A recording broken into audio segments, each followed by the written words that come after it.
Alhamdulillahi Rabbil Alameen. As-salatu was-salamu ala khatamin nabiyyin wa ala alihi wa sahbihi ajma'in. Amma ba'd. Fa'a'udhu billahi minash shaitanir rajim. Bismillahir rahmanir rahim. Qala Allahu ta'ala fi Surah Hud.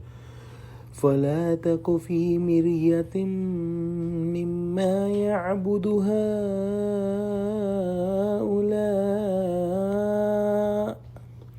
ما يعبدون إلا كما يعبد آباؤهم من قبل وإنا لموفوهم نصيبهم غير منقوص. Translation: So do not be in doubt as to what these polytheists worship.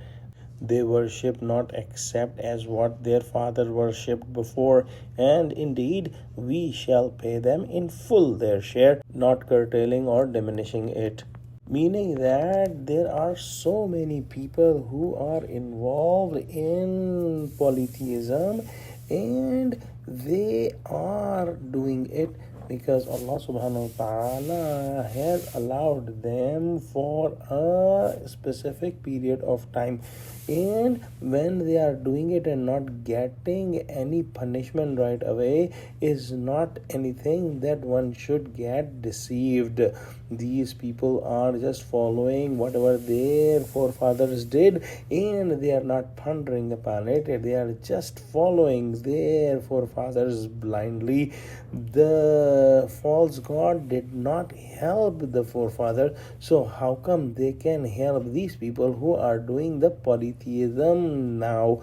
Indeed, all of them will get their full share of punishment in the hereafter. Indeed, they will not going to get any discounts in their punishment and they will get their full share of punishment. Some of the scholars have said that these polytheists will also get their share of the risk and the sustenance that Allah subhanahu wa ta'ala has written for them in this world.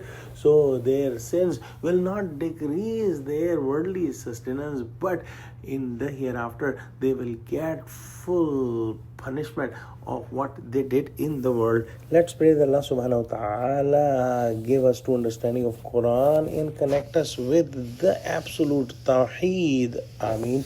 Wa akhiru da'wana alhamdulillahi rabbil alameen. Wassalamu alaikum wa rahmatullahi wa barakatuhu.